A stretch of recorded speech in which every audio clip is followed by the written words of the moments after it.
Live. Everywhere. On netrootsradio.com.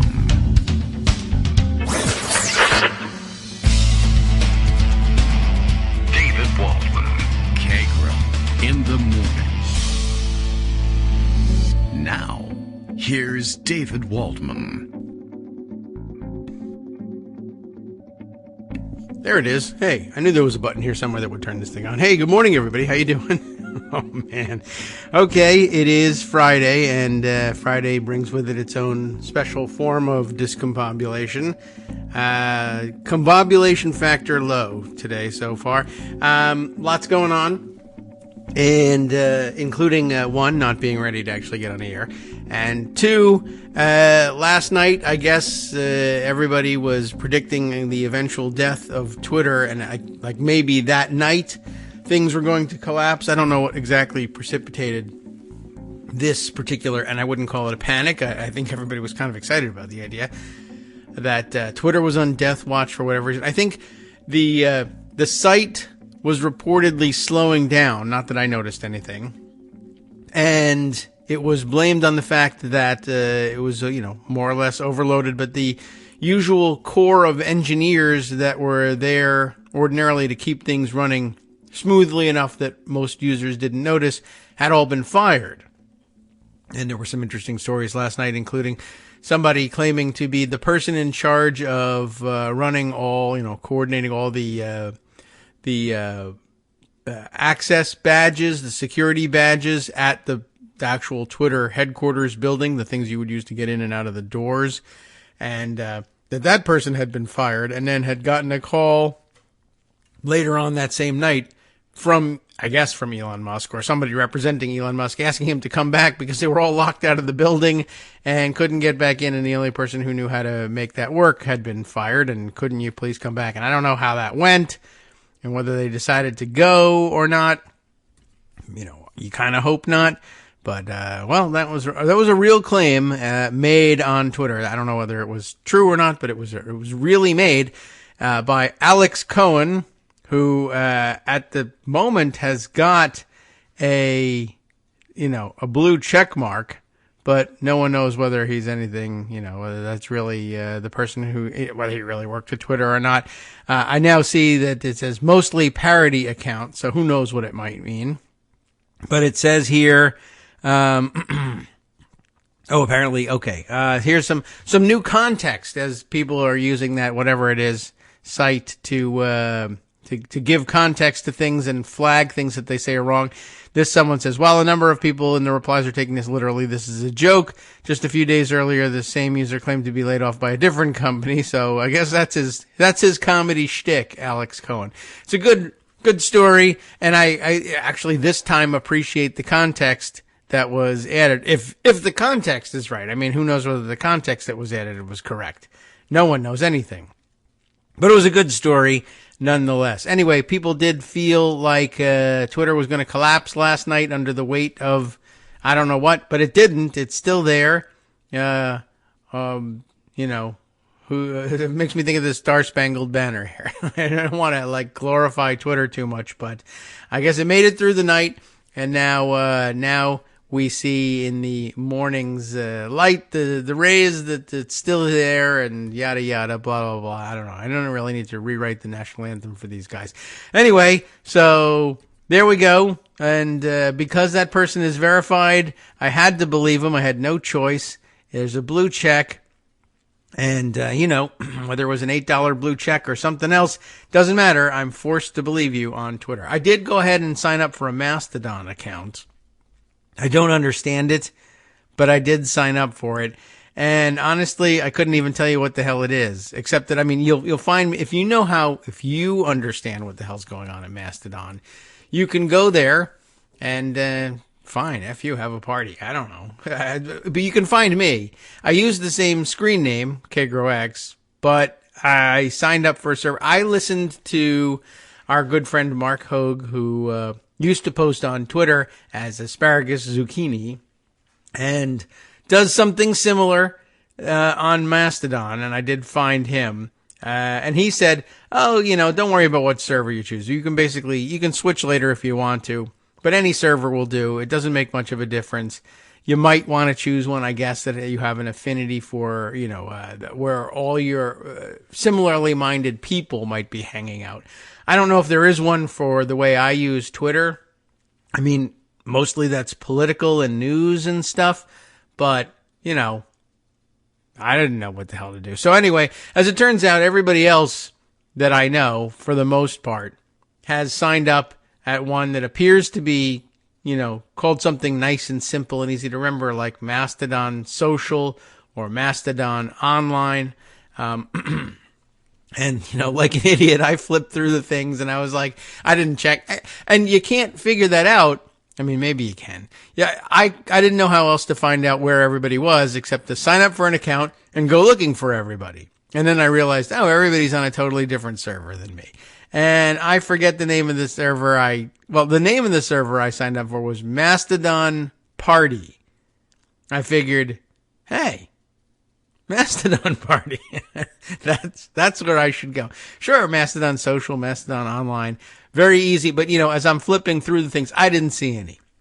When I went to sign up, they were like, okay, choose a server. And then one was like, gay Belgians, there's one server. I don't know. This is really not true, but I'm sure there is one, but I didn't see it. There was a, Australian server, server for people who like Linux, a math person server, various options, but I was like, well, I don't know. I mean, none of these are news one. There was a journalist one, and I'm like, well, I'm not really a journalist either. But I bet I know a bunch of people who are signed up for this one. Should I sign up for this one? Well, it's for journalists. And I keep saying I'm not a journalist. I should not encourage that mistake by signing up for the journalist one. Anyway, as I'm scrolling through them, and there were several presented to me, not hundreds, but a lot. And it was annoying and confusing. And a lot of them also said, oh, well, if you want to sign up for an account, you got to sit here and wait for a while. Either they had a waiting list, I guess, or these were other servers that the way they described it was that they sort of hand verified the people before allowing them on the server. And I was like, I don't think I'm passing that. So, I'll sign up for one that doesn't have that. Mastodon Party, and it's just some dude started his own server and said, I thought there should be more choices for people who, just wanted a place to hang out and didn't have any particular reason to hang out one place or another. Okay. I'll join that one, which I think is the case with Mastodon Social and Mastodon Online too, but I didn't see those. They're probably there, but I am also notorious in KITM World Headquarters for asking, where's the peanut butter, and being told it's in the, it's in the pantry closet or whatever, and I go and I look, I don't see the peanut butter. We must be out of peanut butter. And, there's a 4-foot jar of peanut butter in front of my face. I don't know where we got that thing, probably Price Club. And I don't see it. I always will just not see it. I imagine if there was more stuff on my desk, I wouldn't be able to find my computer in the morning, though it never moves. And anyway, so I didn't see it. I signed up for Mastodon Party, and the problem with Mastodon Party, if it is one, is that it's not Mastodon.party, like Mastodon.social, Mastodon.online. It's, MSTDN dot, PRTY or something like that. I don't know what it is. And I would look and tell you, except I don't even really know exactly, how the hell you sign on to things. I downloaded a desktop client called Mastonaut.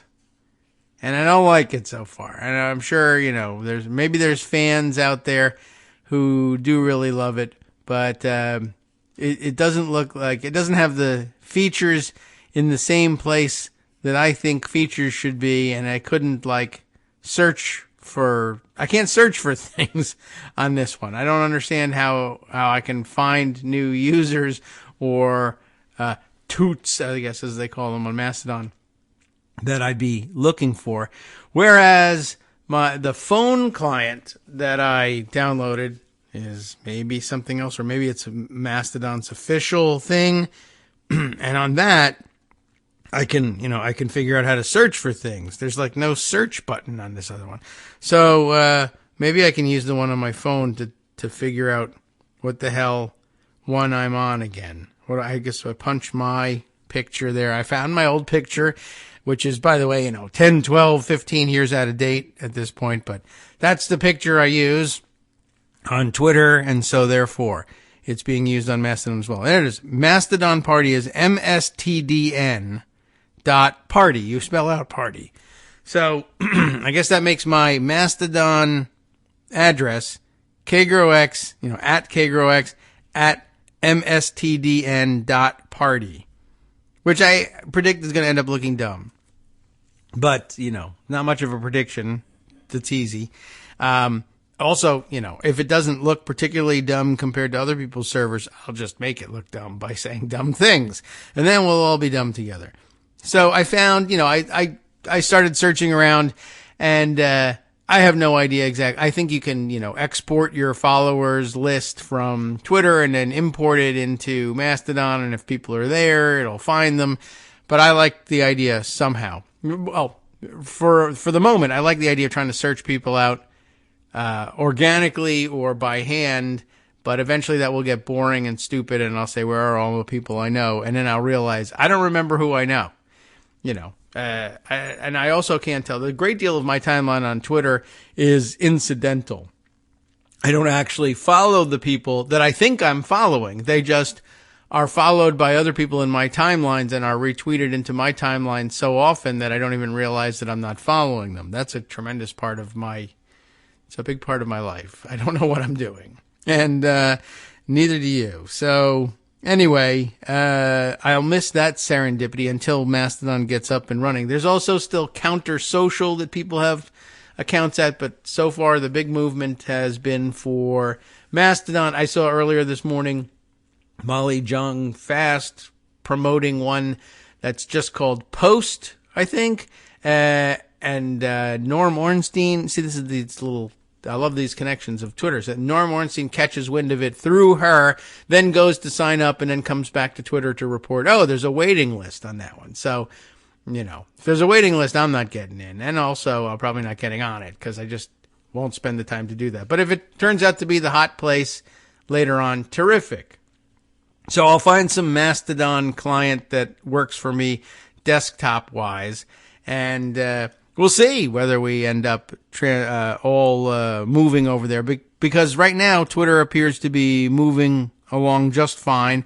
It doesn't appear to be super slow, except for the fact that a lot of people on my timeline have at least been making the attempt to move over to something else, Mastodon most often, and I think that's slowing things down. It's not that the servers are slow on Twitter, it's that people are posting less, at least in my timeline. All right. Well, that being the case, we can ignore Twitter for the rest of the day, I think, unless there's more stories of more exciting collapses. Let's see. On my radar this morning, I found a very interesting tweet from Maxwell Frost, who is one of the new members of, or newly elected member of the House, one of the newly membered electeds. Yes, that's correct.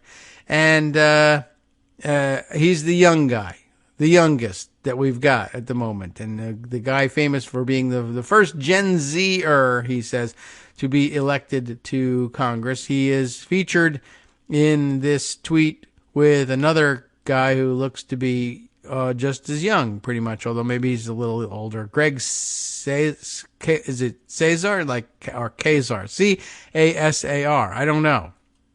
And, well, at any rate, they are at the new member orientation and doing all the things that new members have to do. And I love this tweet for a couple of reasons. One is it reminds you of some of the mundane housekeeping items that new members of the House have to take care of at orientation, which is, so here's Greg Kasar. I don't know. Shoot, I gotta get, well, if he's new, it's a good excuse not to know. We'll figure it out. And so Max Frost, does he go by Maxwell or just Max? And Greg Kasar are here doing this mundane thing. The new members have to show up and submit a signature, an official signature to be used for franking privileges. That is to say, free mailing services for members of Congress. They can, technically, they can just sign an envelope where the stamp would go for you and I, and it gets mailed, for free. The U.S. Postal Service will take it wherever it's going, provided it's official use. I mean, you can abuse the franking privilege and get in trouble, but first they got to know that you did it. Then they got to know what was in the letter, and then they got to determine that it's out of keeping with the rules. And then they say, well, that'll be 55 cents or something like that. Anyway, so you gotta submit a signature, and then it goes on file. Which I don't know. I mean, I'm not sure what it does on file besides, like, is there a centralized place where if a postal carrier gets a letter that's got a signature in the corner, do they say, I will check this against the database of signatures and find out whether or not I need to send this thing or what? I don't have any idea how that works. Usually, though, what they do is, they get pre-printed envelopes, and you just use a franked envelope to mail your stuff, and then everything will be fine. So, mostly, I guess, the signature card ends up going to the printers, and the printers use it to print your house stationery. So I love that just because it's mundane and behind the scenes and something that a lot of people forget about. But secondly, it's being printed on all these things, and you want to look, official and cool and like a good, real person, congressperson. And so you don't want your signature to be too much of a mess, or if it is, it should be one of those messes that looks like an authoritative mess. You know what I mean? And remember that Madison Cawthorn, you may recall, wasn't there something circulating on the web, on Twitter, I was going to say years ago, but he wasn't in the House for very many years. So I guess about a year or, between 1 and 2 years ago, where he sent a note to somebody. I think he was apologizing for something too. And he signed it, and you could tell, oh my gosh, he's one of these generation of younger folks who grew up in school without learning to write in cursive and use it and actually practice it and develop a signature. And my kids have the same problem. They never do it. So when they would sign up for a bank account or register to vote and ask for a signature, they had this very basic 3rd, 4th grade looking signature, because that's the last time they wrote their name in cursive for anything.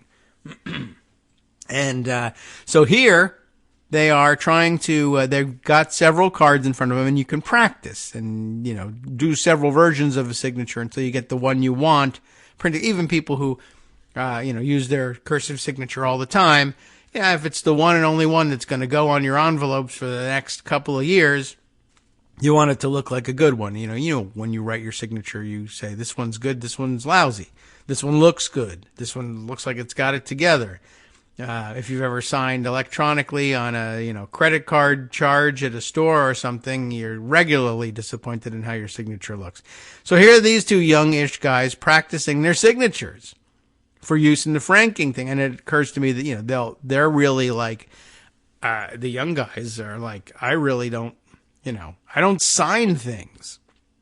So they're struggling with it a little bit. Madison Cawthorn's looked like it was a little kid. And I'm sure he asked, can I just print? I mean, why do I have to sign the thing? And then he lost. So, that's a pretty major thing, I guess. If your signature is lousy, you can lose your race. Like yard signs. If you have a signature that makes you look like a 15-year-old, nobody's going to vote for you. So, but they have to find out first. So now's our first opportunity to do that. All right, let's see. Other things probably of more importance available to us. I'll dive into Pocket and see what I put aside. Oh, yes. We'll have to wait for the next segment to start these things, but I promised some exciting parliamentary procedure at some point, and so far I've been waiting. Let's see. We can use this time, though, to dive into one or two stories that I actually put aside that said, all right, the headline has got me. I'll now read about this weird FTX cryptocurrency collapse. And I don't remember how this one reached me, and maybe one of you sent it to me, and I didn't take good enough notes on that. But the headline struck me from NBC News: Vegan canapes and fat donations. How Sam Bankman-Fried won Washington before he lost everything. That sounded pretty good. Hey, vegan something. That's making fun of vegan people. That's for me. I got to read this one. Vegan canapes, eh? All right. Well, let's see. The 30-year-old mega donor, the subheader says, was building a massive multi-million-dollar Washington operation. Then the gravy train crashed. I should have built one of those. Anyway, Alex Seitzwald is the reporter on this. I never did figure out his pronunciation either, but that's the one that I've always used. I think I'm consistent in that. The week before his cryptocurrency empire spectacularly collapsed, one of Sam Bankman-Fried's political groups hosted back-to-back happy hours for movers and shakers in both parties. Wow. At the $3 million townhouse it had recently purchased steps from the Capitol. So this is really giving me shades of all the weird miniseries about capitalist collapses that I've been watching lately. The congressional chiefs of staff, top operatives, and lobbyists who attended didn't come for the open bar and finger foods. Yes, they did. Mostly vegan. Oh, maybe they didn't then. In honor of their benefactor's preferred diet, they came to cement their connections to a 30-year-old billionaire, that's probably true, who had, practically overnight, become one of the country's biggest Democratic political donors and was building a Washington footprint designed to influence public policy for decades to come. SBF, as he is widely known, Sam Bankman-Fried, he got his own 3-initial moniker there, visited the White House, attended a congressional retreat, and held countless meetings with lawmakers and top regulators. He got chummy with Bill Clinton after paying the former president to speak at a conference. He spent $12 million getting a referendum on the ballot in California. And he earned praise during Senate testimony from Senator Cory Booker for a much more glorious afro than I once had. Okay, he does have a bit of a wild mane going on. In just 2 years since Bankman-Fried's first political donation, his money hired dozens of top-flight lobbyists and political operatives, made major investments in newsrooms like ProPublica and Semaphore, and made him the second biggest Democratic donor of the 2022 midterms, behind only the 92-year-old financier George Soros. I've said George Soros, and so I think we play the dramatic horror music whenever you do that. He said $1 billion would be the soft ceiling for his spending in 2024. Pretty soft, because then all of a sudden on Election Day, ironically, the gravy train crashed. But all you have to do is get to Election Day, really. FTX, the Bahamas-based cryptocurrency exchange that Bankman-Fried founded, abruptly collapsed into bankruptcy. Federal investigators and accusations of fraud. I see. Not that federal investigators said anything about it or made those accusations. It collapsed into, I guess, a maelstrom of things, including bankruptcy, federal investigations, and accusations of fraud. All right. Millions of small-time FTX users may be wiped out.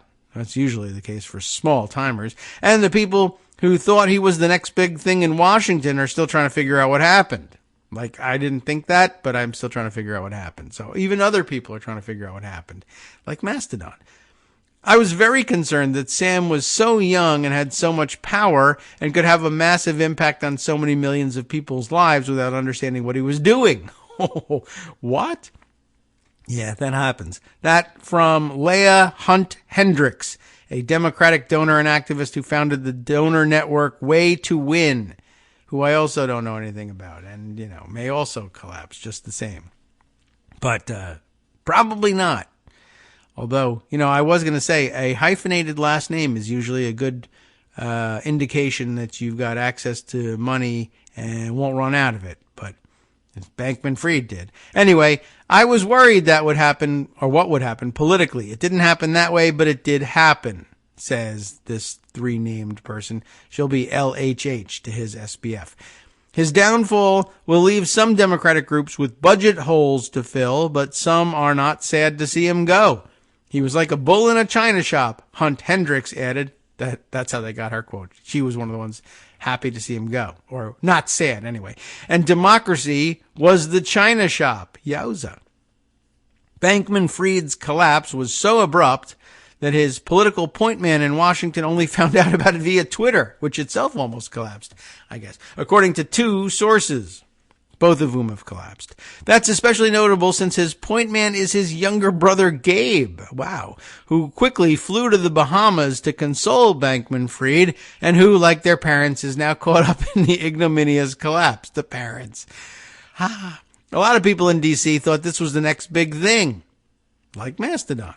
Everybody was trying to get in, like Mastodon, or like Post, where you can't get in, but Mastodon you can. Anyway, everybody was trying to get in, said one source close to the Bankman-Fried's political operation who requested anonymity to speak candidly. This went from the hottest thing to the next most toxic thing, but that's how DC works. The high-priced consultants and lobbyists the Bankman-Fried's employed will be fine, said the source. The person who got most, effed from all this is probably his brother. The source continued, that's not good. And it's Thanksgiving, like next week. Somebody who probably had no idea what was going on the business side, who unfortunately shares the same hyphenated name, that'll stand out, I guess, and who has worked in politics and is now probably not going to be able to. Gabe Bankman-Fried resigned Monday from Guarding Against Pandemics, the nonprofit that purchased the Capitol Hill townhouse and served as the hub for its philanthropic work, telling his roughly 36 employees he didn't want to get in the way of the group's mission as it scrambles to find new funders. We'll take a break here, 2 minutes off, come back and see if we can find whether there's going to be an exciting conclusion here or not. Hi, I'm Scott Anderson, the guy that writes the daily summary for this show, Kagro in the Morning. Thank you to everyone that supports this show. Many of you send donations through PayPal, Patreon, Square Cash, Radio Public, and so on. Some of you write your own essays and send them in, or read articles with your own commentary. We appreciate it. Now, some of you are listening to this and thinking, I'd like to help, but isn't there something I could do that wouldn't require money or effort? Why, yes, there is. You can just like us. On Daily Kos, they call it the recommend button. YouTube has a thumbs up. There are hearts and likes and love buttons. Tap our love button. Tap our love button every day. Share our shows and summaries on Facebook and Twitter, YouTube and iTunes, Stitcher and Amazon. Most of these places allow you to write a review, so a sentence or two would be great. Recommend us to social media, or tell your friends to listen to the show. You aren't just helping us, you're helping them find their new favorite thing to listen to. You could change the world. So thank you in advance from me and everybody else in the world.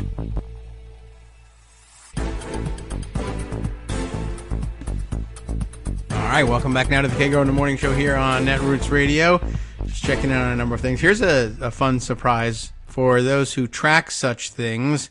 Oh, look, I'm getting notices in my email about people who are following me on Mastodon, so I'll have to go and check in on that. But the high schooler has missed the bus, but in spectacular fashion.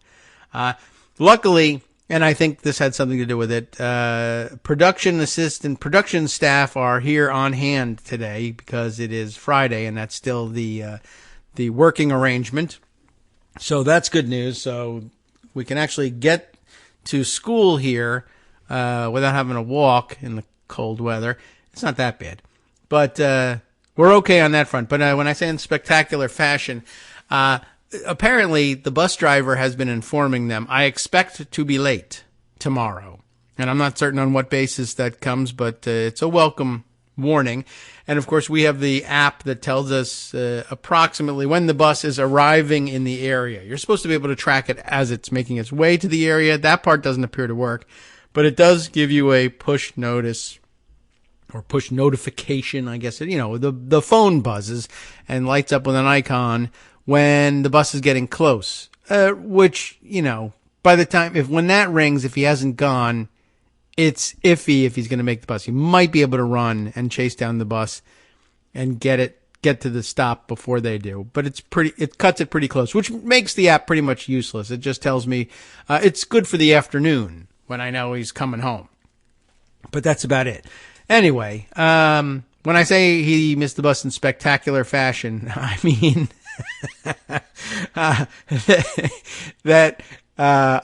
during the break, I shouted something out. I saw an ad and I said, hey, that's an interesting thing. And the ad is interesting enough to share and talk about. I guess the hot thing now is after the success of that Van Gogh immersive experience, they're now doing that for other artists. And there are a couple other artists for whom I think this would be very interesting. And I also think it's a good business model. I like the idea of changing the way you expose people to famous and celebrated art. It's a good idea. And also, they seem to be, you need large empty spaces to do it in. And it's a way of bringing some revenue in these dormant spaces that haven't been earning anybody any money for a while, and creating a couple, it's only a handful of jobs running the place, but okay, it's more revenue than having I guess they're using like old theaters and department stores and various other venues.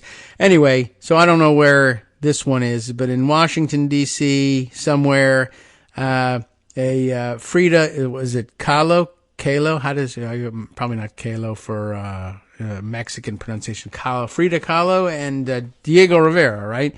And anyway, it's just a Frida and Diego immersive experience is how it's billed here. And I could have avoided naming or dealing with the last names entirely just by giving you the title. They make an interesting pair for this kind of display, I think. So I might go see that one. They had a Gustav Klimt one advertised a while ago. I don't know how long these things run. Anyway, oh yeah, that wasn't the point. What was the point was I shouted out, hey, so they got one of these immersive experiences. Maybe we should go see that one. And I guess that triggered what happened next, which was the high schooler's head pops up from the other side of the couch on which he's been asleep. He has slept through all of the push notifications of the arrival of the bus, and wakes up on the couch at 9:25 or whatever, or 9:30, and has to be driven to school. So, what a day. Oh boy. So, may there be that much excitement in all of your lives. All right. Where were we? All right. We were reading about a young genius who somehow probably slept through the bus in his school days, but then ended up a billionaire about 15 minutes later, right? Sam Bankman-Fried, and how the collapse of his cryptocurrency exchange and political network screwed his brother Gabe over very badly. Apparently Gabe, right, resigning Monday from his group Guarding Against Pandemics, which sounds like it too is maybe a fairly new creation. But it's the one that, it's the nonprofit that bought the $3 million Capitol Hill townhouse somehow. I've never been involved with a nonprofit that was able to buy $3 million, townhomes. Nonprofit for the rest of us means no money, but not these guys. Anyway, neither Gabe Bankman-Fried nor Guarding Against Pandemics responded to a request for comment. Attempts to contact Sam Bankman-Fried for this article were unsuccessful. You'll need the Privateers of the Caribbean to reach him, I think. Their mother, Stanford law professor Barbara Fried, stepped down from the Silicon Valley donors circle that she founded before Sam got wealthy. How do you like that? The whole Bankman-Fried family is associated with effective altruism. That one I heard about. A buzzy philosophical movement popular in Silicon Valley that Barbara helped pioneer and Sam helped fund, which is now facing its own philosophical crisis, which is the same thing as money crisis, I guess. As some argue, their earn-to-give model is inherently compromised. Sam Bankman-Fried's mentor and the spiritual leader of effective altruism has disowned him. I put my trust, or had put my trust in Sam, and if he lied and misused customer funds, he betrayed me, just as he betrayed his customers, his employers, his investors, and the communities he was a part of, tweeted for now. Oxford professor Will MacAskill, who resigned as an advisor to FTX's philanthropic arm. He gave it the philanthropic finger, I guess, that philanthropic arm, and resigned. But critics say Sam Bankman-Fried's collapse shows that the movement was always morally compromised. Oh, I knew that. I'd never heard of it, but I guess if you would ask me, in hindsight, if you would ask me whether a 30-year-old billionaire's philanthropic arm, being operated from the Bahamas and funded by cryptocurrency was on the up and up and a bunch of cool people, I would have said no, and I'll bet you a quarter that I'm right. Anyway, right, critics said Sam Bankman-Fried's collapse shows that the movement was always morally compromised. A con, as author Anand Giridharadas, maybe, I don't know, put it. Oh, well, a con, that's pretty good, easy to say, because it didn't seem to care how people made their money as long as they spent it. That doesn't sound very good. Next section here, I forgot the last section heading, but never mind, I'll start doing the section headings again. It started as quickly as it ended.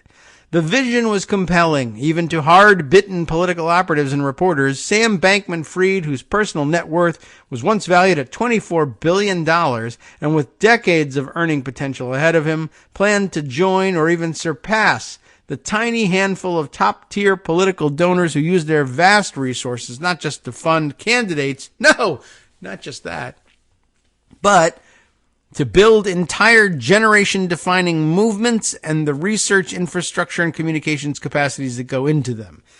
We've had about 35 chances to have people build that on the Democratic/liberal side in the past couple of years. And I think the conclusion is there's just nobody interested in doing that. I guess George Soros would be the closest anybody's ever come to being widely rumored, at least, to have done such a thing, if that can really be. He's funded a lot of groups, but he funds at the grass tops level, I would say. I literally, in all the years that I've been involved in, I guess, online activism, and it's been a lot of them at this point, I don't know anybody who's ever said they've actually gotten George Soros money for anything. I mean, people have, and I know the names of, I guess, people who have because they're relatively famous because they run large-ish organizations to which lots of people belong as grassroots activists. But they operate in circles that are, above my pay grade, right? They don't show up very often. And if they do, at Netroots Nation, it's with an army of staffers. And the staffers man a table somewhere and they float around party to party. And even I don't see them. And I at one point was a relatively, figure of some interest, I guess, at Netroots Nation. It just, we never moved in those circles. And I don't know. Maybe Marcos did just because that was the thing. And he was based in California and in Berkeley, and it made a hell of a lot more sense than the guy isolated out in Loudoun County, Virginia, doing that, and who won't leave his house. That makes it difficult to mix in these circles. Anyway, Sam Bankman-Fried had no problem with it. And I guess if I had billions of dollars, I would leave the house because you could go wherever you want and you could fly there on a private jet, and that's fantastic, terrible for the planet. But, you got billions of dollars. I'd go places. Anyway, it didn't work out. He was going to do this whole thing and build a generation-defining movement, and he didn't. He crashed instead. They were going to go zero to Bloomberg in 60 weeks. That's interesting. As another source who works in politics and is familiar with Bankman-Fried's organization put it, referring to former New York City Mayor Michael Bloomberg, who has pumped millions of his own dollars into helping elect Democrats and has built a large operation to lobby for policy changes, including gun control. And I guess he's probably the next biggest contender for building a, generations-long organization with real impact and giving out lots of money and funding a movement and changing the direction of things. On gun safety, I think I'd have to credit him for that. And there I do know people who have gotten the benefit of his money. And despite the fact that gun fail was, an interesting and popular idea, it didn't get any of that. But people who took the gun fail idea and then wrote a slide deck got it. So there's that. So congratulations to them. The point there is, do put in the time building a slide deck. It will very often result in you getting money. And if you don't build one, what's not going to happen is you can't stay home and tweet and have somebody say, you know what, that tweeting is very good and here's money for it. That doesn't work. Don't rely on that. And then you won't be disappointed. All right. So where were we? Yes. Right. 0 to Bloomberg in 60 weeks. Very clever, I think, that turn of phrase. The source added that the comparison would also work with the conservative brothers Charles and David Koch, although I think they put a lot more time into their work, who not only invested millions into electing Republicans, but also built a vast libertarian-leaning policy and field organizing effort. Many doubted the sincerity of Sam Bankman-Fried's philanthropic efforts, however, since he was simultaneously bankrolling a massive Washington operation to shape federal regulation of the crypto industry. But he is hardly the first wealthy donor, and certainly won't be the last, whose ideological agenda is difficult to disengage from business motives. I think it's a fair statement. The Bankman-Frieds entered the political scene aggressively. Rawr, get out of here. Just coming into these primaries and swinging their money around and buying these people off. It was just wild, said a progressive activist who requested anonymity to speak candidly about the donors. And with his performatively disheveled curly hair and ill-fitting suits, the young billionaire was a fascinating character, especially for his fellow millennial political and media types who increasingly run Washington. And that's linked there. Increasingly run Washington. What are we talking about here? An NBC News story about millennials forged recession ridicule are ascendant in Washington. Okay, I guess trying to read it from the URL is probably not a great idea. But all right. So a story about millennials coming to Washington and running the place. I'd like to read that at some point. I happen to be a big skeptic of the cryptocurrency craze, someone here is saying, but was intrigued by this 30-year-old who had supposedly amassed a $30 billion fortune and then became an influential political donor, said Jamie Weinstein, a journalist who invited Bankman-Fried to one of the exclusive off-the-record dinners he hosts with reporters and influential political figures. Like, that's one of those things that I'd be like, what? Dinner in another person's house? No, thank you. Unless I know them already. I don't want to meet anybody this way. All right. For what it's worth, I'd still be willing to host Sam for dinner. So that'll tell you about the kind of people you're talking about. It would probably be more interesting now, but I suspect the next time he comes to the States, it will be in handcuffs. While Sam handled the earning from the FTX's headquarters in the Bahamas, Gabe represented the give side. That's the more fun one, I think. At just 27 and still living with roommates in a rented Northwest Washington home, he quickly had become a darling of young progressive circles in Washington, where he could be spotted holding court with political aspirants interested in his largesse. I spend a lot of my day talking to candidates for office, he told NBC News in May, spending lavishly on candidates and their staffers to get their attention. Gabe Bankman-Fried argued their aim was to tackle existential threats to humanity. That's a good idea. Like pandemic prevention and nuclear non-proliferation, which were seen as neglected by existing institutions funded by earlier generations of now controversial capitalists like Andrew Carnegie and Henry Ford. Well, that is going back a ways. But they didn't see the existential threat to themselves. They were certainly building an organization for the long term. Then the music stopped, said another source familiar with the organization who requested anonymity to speak candidly. Next section here, follow the money. So I guess we're finally getting to the end here. It's usually the last act of the play, following the money. Sam Bankman-Fried and his fellow FTX executives followed the well-established lobbying playbook of spreading money around Washington, at least $70 million on 2022 campaigns, with three sources saying there was much more in dark money to make friends with whoever ended up in power, regardless of the outcome of the elections.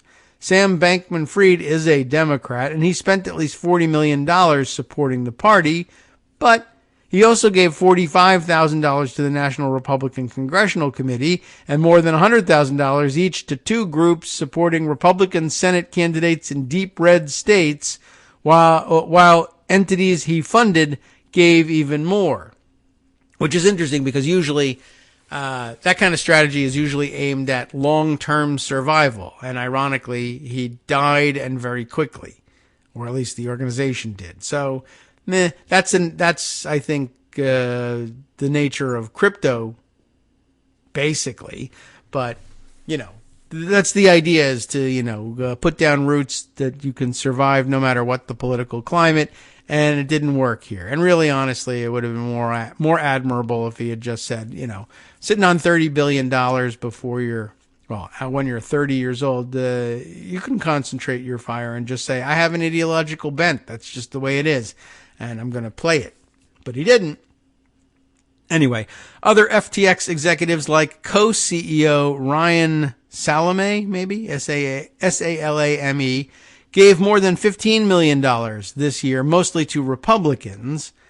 That's his business, I guess. The people spending Bankman-Fried's money also made sure to support candidates and causes in both wings of both parties. Oh, boy.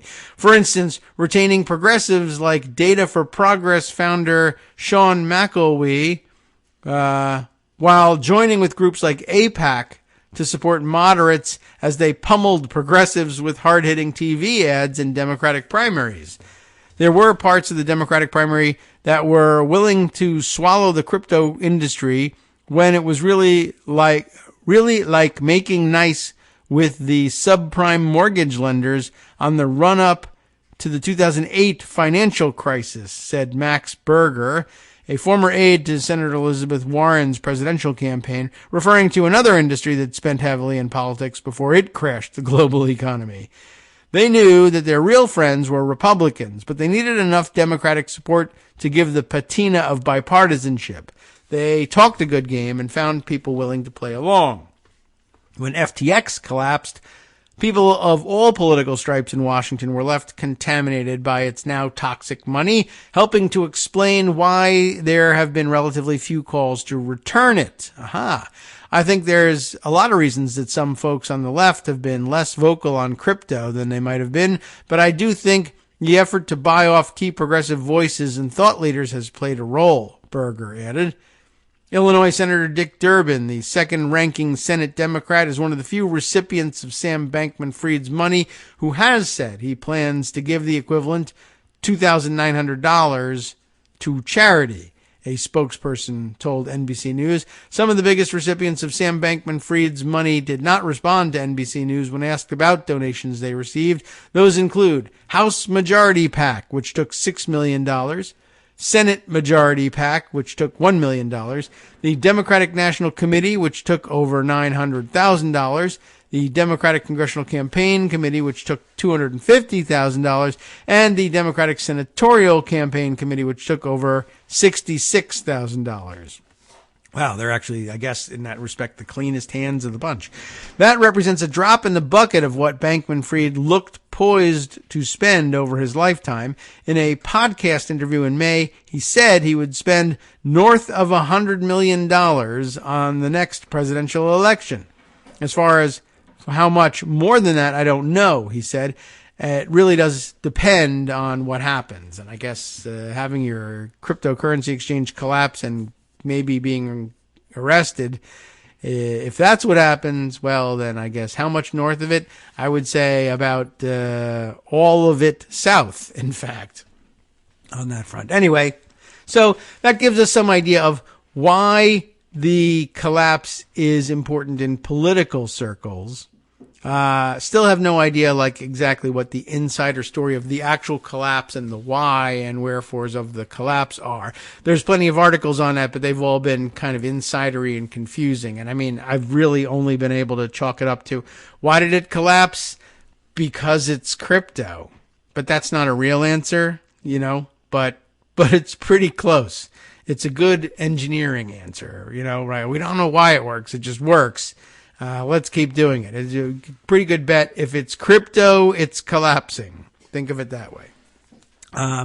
Now, along with that, somewhere I put aside something about, oh, yes, right. There was an Associated Press tweet before Twitter collapsed about FTX that I thought was of some interest yesterday. It reads, John Ray III, the new CEO of the collapsed cryptocurrency trading firm FTX, I guess he came in to clean up, said in a bankruptcy court filing that he has never seen such a, quote, complete failure of corporate control.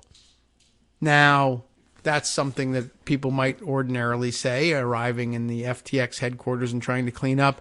But it is of particular note because John Ray III apparently previously oversaw Enron's bankruptcy as well, which I guess is how he got the job. Maybe he's the court-appointed custodian here trying to settle things before they spin completely out of control and take everything down with it. But, I mean, if your previous experience is Enron and you still say, yeah, this is actually the worst thing I've ever seen, I guess you're getting some sense of exactly how bad that was. So maybe I would recommend over the weekend, perhaps if you have some time, you take a look at the AP report about that. Maybe there'll be some details about why John Ray thinks that. And it might even tell you what the hell happened to foment this collapse. But I've had enough FTX information for now. May change my mind later when we're still trying to fill a second hour. But, actually, now that we're coming up on the hour break, it might not be such a bad idea. But let's see. I have a few other things to tend to first.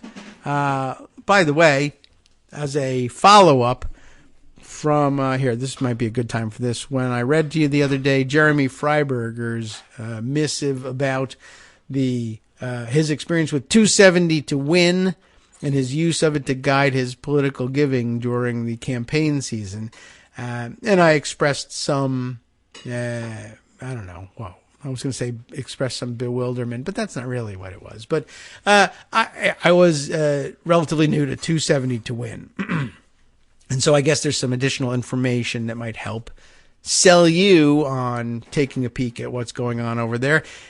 First, he says, thanks for giving me airtime for my nerdy polling analysis. I always appreciate feeling that my various efforts might provide value to others. And in this case, it does, absolutely. And I can guarantee you it at least provides value to me. It gives me something to talk about. And a fun way to acknowledge all the people who are listening and kind of make it more fun along the way. Anyway, to shed additional light on 270 to win, the 9 outfits that 270 to win uses to reach its consensus ratings are, we didn't discuss this, we said it uses 9, it's an aggregator of 9 polling sources. Well, Sabato's Crystal Ball, Cook Political, we hear about what they're up to all the time, Inside Elections, which I don't hear or doesn't strike me when it's mentioned as much as these other organizations. 538, unfortunately, still involved in this. Split Ticket, Elections Daily, Fox News, well, they're there. Politico, same. And U.S. News and World Report. Okay, thus it might be best to call 270 to win an aggregator of poll aggregators. That's interesting. That's true. And a good way of putting it. Some of the 9 outfits, like 538, are themselves, of course, poll aggregators, while others, like Fox News, are actual pollsters. So I guess those who are aggregators and those who produce enough of a volume of polls that they have enough data points to stand up to the other aggregators, I guess. Meanwhile, your own addendum on why it can be helpful to support Dem candidates in right-leaning districts was spot on. Oh, good. Did I say something that was smart? Dem candidates don't or won't win everywhere, but they will help other Dems up ticket and or down. For instance, I remember now. Whenever a Dem was in a competitive race, I also looked to support our candidates in tight races in that state for Senate, Governor, House, Secretary of State, and or Attorney General. They all benefit from each other. I think that's largely true. And I think we were talking about particularly about candidates who have run a number of times statewide and lost, and people, I think, are inclined to start thinking maybe they're just perennial losers and they're no good, and or they're not only not going to win, but maybe even actually bad for the party in that they occupy ticket slots that might be won for important races by other people. But I don't think so. in the case of, say, for instance, the people who get pointed at this way, Stacey Abrams and Beto O'Rourke. Both have lost 2 statewide races now, and that makes people start to think, hey, maybe these are people who just professionally lose races. But I think they're exceptional in the sense that I think they really do make for a better atmosphere in a number of ways for other Democratic candidates, even if not for themselves. And, maybe that's very altruistic of them, but better atmosphere for Democratic candidates in Georgia and Texas than has been the case for a very long time. And I attribute it to them because they're just raising the profile of Democrats in important races in those states. And even if it just only ends up rubbing off on others, at least it does. If nobody was winning, I think you'd have a better point in criticizing them anyway. But then on the other hand, I mean, show me who's running for statewide office in Texas and Georgia as a Democrat who's a bright, shining star all by themselves. Now we actually are beginning to have those in Georgia, I think, thanks in large part to what Stacey Abrams has been able to do to energize Democrats statewide in that state. But other than Beto, not that many people up and coming as statewide contenders for Dems in Texas. So anyway, all right. Meanwhile, oh yes, right. That was our addendum, and he says it was spot on. And after that, by the way, for Secretary of State and Attorney General, I relied on DASS, D-A-S-S, this is all capitalized. What is it? It's Democratic Association of Secretaries of State, and DAGA, not MAGA, but DAGA, Democratic Attorneys General's Association, for recommendations on which of these candidates would benefit most from support. So we definitely appreciate how deeply you dug into all of this research. And you can do the same, or maybe one day you'll just be relying on Jeremy for the recommendations that come from as a result of his research. On another note, much news has been made about the rightward shift from the current House GOP to the upcoming House GOP. Not mentioned nearly as much as the Senate GOP's upcoming rightward shift. Rob Portman of Ohio replaced by J.D. Vance, Richard Burr of North Carolina replaced by Ted Budd, and Roy Blunt by Eric Schmidt. There are a couple more. Let's catch up with that next. Welcome back now to the Kagro in the Morning Show here on Netroots Radio. All right, let's see. We were in the middle of finishing up with our email from Jeremy Freiberger, who was noting the rightward shift in the Senate as well. We had read out Rob Portman being replaced by J.D. Vance, Richard Burr by Ted Budd. Again, I have a problem with the number of D's in that guy's name. It's too short to have that many D's in it. Roy Blunt replaced by Eric Schmidt. Jim Inhofe, which is difficult to go to his right, but they did it with Mark Wayne Mullen. And I didn't even realize that was the case. Nobody was paying attention to Oklahoma. I guess it was a foregone conclusion. And Richard Shelby in Alabama replaced by Katie Britt. And I'll take your word for it. Really, at this point, it's hard to imagine statewide Republicans not being wackier than the ones they were replacing. All of these new GOP senators look to be well to the right of those they're replacing, especially so if Herschel Walker does the unthinkable and defeats Raphael Warnock. Well, we can't even think about that. Meanwhile, although Senator-elect John Fetterman of Pennsylvania is obviously well to the left of outgoing Republican Pat Toomey, every other Democrat in the upcoming Senate has already been there for at least 2 years. In other words, it's the R's that will be shifting. And that's a good observation. So thanks for making it, Jeremy. And appreciate having the content to add to the day. Encouragement to all to do the same if you've thought about contributing to the show but been shy in one way or another about perhaps recording your voice and allowing us to play it on the air. A good email is a good email, and good content will get shared. So thanks very much for that, and thanks in advance to the rest of you who will doubtless do the same. Back to Pocket to pick up on the rest of what I had to share with you. Let's see. Well, what's the best use of the time now? We maybe want to start with Oh, all right. Well, we'll start with something else that's esoteric and procedural. I need to make you aware of what's going on in New Hampshire. If you're not already aware, the New Hampshire state legislature apparently battle for control, party control in the state legislature, and I'm not 100% up to speed, but basically it sounds like at least the state house is more or less evenly split, and like in the most incredible science fiction-y type scenario you could think of, well, not science fiction-y, but a political thriller. It is evenly divided, and control will swing on one seat, I guess, and this one seat, well, I guess it could be any other seat too. I don't know how many of them are involved in recounts at the moment, but there is one seat in an otherwise tied legislature that is undergoing a recount, in which they came out in a literal dead tie in the recount. Now, there may be another recount that determines, we missed one. But if this is the case, they got to go to whatever the New Hampshire methodology is for settling dead ties, and that dead tie, if all the other races get settled and the House is still evenly split, you could be talking about a coin toss determining the outcome of an entire, the majority status of an entire house of a state legislature.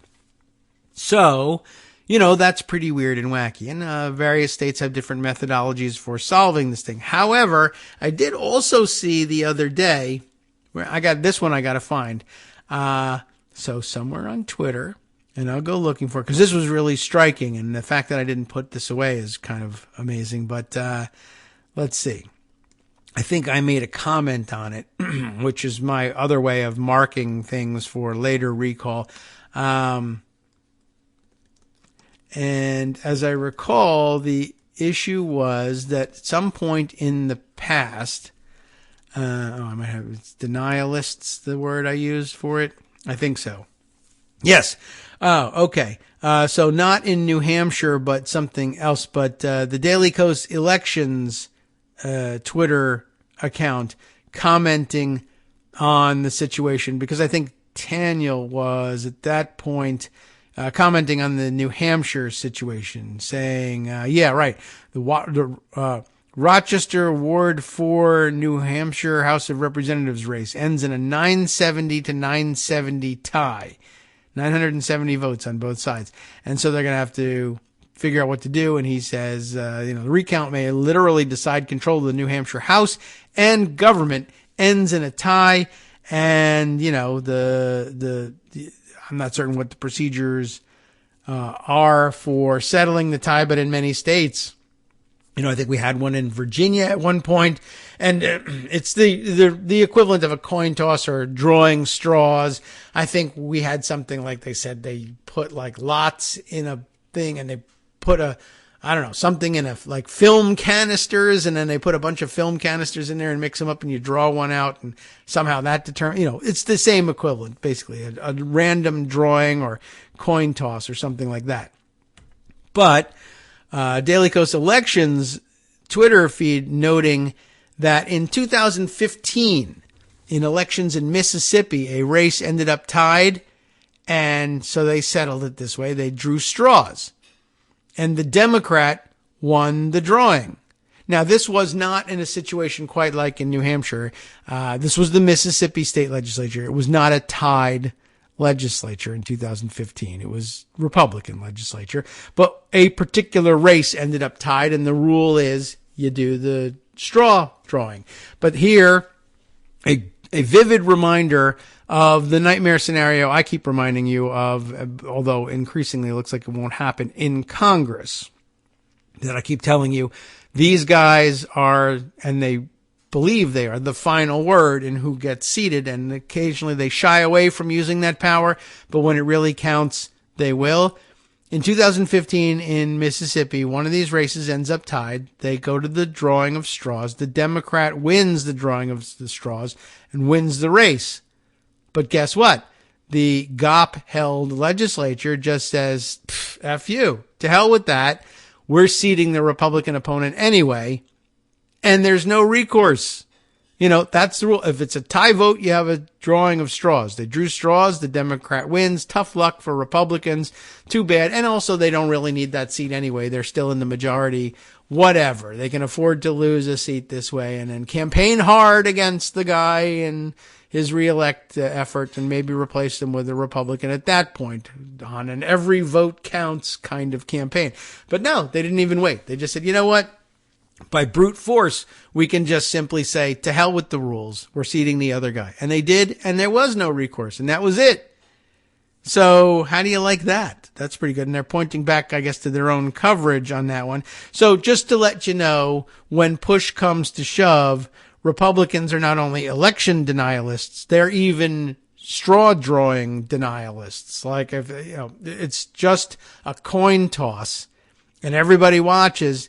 Heads, it's the Democrat. Tails, it's the Republican. Call it in the air, right? You know, well, I guess it's been called at that point. Throw the coin, comes up heads. Heads, it's the Democrat, right? Yeah, but no, it's the Republican. But that was if tails came up and heads came up. Yeah, but we say F the coin toss. In other words, they were willing to go to the coin toss so long as it came up tails. And if it doesn't, they'll just deem it to have come up tails because that's the way they want it. They already had a majority, but they wanted more. So, you know, to the extent that when January 3rd rolls around, there are any seats in doubt or there's still questions about it or there's still denialist Republicans willing to contest the results regardless of what actually happened. And a Republican majority that's sitting there and like, okay, suppose Kevin McCarthy spends the time between now and January 3rd panicking and biting his nails because of all the people who are writing. He needs every single Republican vote in order to make it to 218 and become speaker. And that means he can only afford one defection at the moment. And there are 2 or 3 or 4 people claiming now, I don't know whether they'll change their minds later or, you know, fall down the stairs or fall out a window in Kiev or whatever will happen to them, but they may change their mind. And then he'll get his 218. But, or perhaps he puts together his 218 and then they say, remember, we can move to vacate the chair at any time. Or you said you were going to put me on this or that committee and you didn't, and so I'm going to fight you all the way, or we're going to defeat some important bill, or whatever it is. At some point, Kevin McCarthy may say, it's to my advantage, and it doesn't take much to imagine him saying, it's to my advantage to have more Republicans in the House. So, for instance, at the moment, Lauren Boebert appears to actually be winning her race. If the counting goes on and more controversy arises, or perhaps at some point it flips and the Democrat ends up looking like they won and they certify him, but all the while Lauren Boebert contends that, no, you counted the ballots wrong. There are 20 more ballots that don't have anybody marked at all for Congress, but I have it on good authority that the space laser was supposed to mark these ballots and it just missed. And they were all supposed to be votes for me, Lauren Boebert. Don't you understand that that's really true? And her friend Murdery Trader Green takes the floor on January 3rd and says, yeah, I heard from the space laser people myself. Same story. We need to install Lauren Boebert in this seat, not Adam Frisch. Is that right? Do I have the name of the challenger correct? And they could just vote to do it. Now, I don't know that Kevin McCarthy would go out on a limb to do that for Lauren Boebert necessarily, but he might at the behest of Murdery Trader Green, for instance. But remember, they can do this. And here's an example, at least in a state legislature, where they just blatantly said, we don't care. We said we'd go along with the rules. That's what makes this such a glaring example. They said, yeah, sure, coin toss, that's fair. Oh, we lost? Oh, then it's not fair. And they just installed the other person. I think that's amazing. And I guess that could happen in New Hampshire, except I guess if it's evenly divided, it's not entirely clear that it would go down that way. But if other races are out and they eventually get settled and they even pull ahead, Republicans pull ahead by one seat, they will very likely say, yeah, we'll grab this other seat so that there's a 2-seat cushion where there was once just one. So look out for that. So with that now out on the record, there was this tweet thread about the New Hampshire situation from a knowledgeable looking source that would also provide a good segue into what I was thinking I would spend our Friday on. This comes from Quinn Yargain. I don't know. It's spelled Yeargain, like, you know, like a leap decade. You would gain a year, and I guess it was like, I don't know what what that comes from. But anyway, he's an assistant professor of law at Widener Law School, and he has this to say about the recount process in New Hampshire, which he says is getting quite a bit of attention with control of the state house, and with it, whether Republicans hold the trifecta, likely coming down to a handful of extremely close races. So there's at least a few, not just this one. That's kind of good news. I want to walk through what the process looks like from here, and I figured we'd walk with him. Well, he did it. Candidates are able to request recounts in general elections where the margin is less than 20%. 20%? What? 20%? Why so high? My guess is because House districts in New Hampshire are so tiny. That's true. Remember that this other race is 970 to 970, and like a 1% margin that you see in other states. I mean, you're talking about as long as the race is within, it's just not a lot of votes involved there. So 20%. Okay. The Secretary of State conducts the recount, and if the result changes, issues a certificate to the winner. After a recount, the loser can appeal to the Ballot Law Commission. During the appeal, the BLC shall, quote, consider and review all the rulings of the Secretary of State on ballots protested during the recount, but can't order a new recount. It thus then certifies the results. So that's interesting. They don't order. So the Ballot Law Commission isn't in the business of saying start over, count from the beginning, even when there's only 1900 votes to be counted, like in this one, 970 to 970.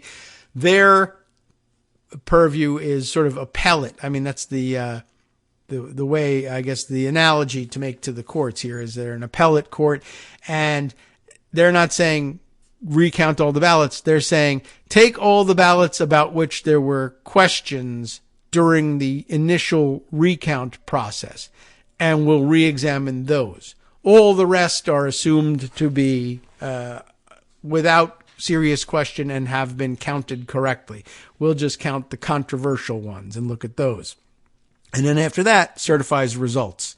Following the BLC's determination, the losing candidate's only recourse is to appeal to the State House of Representatives itself.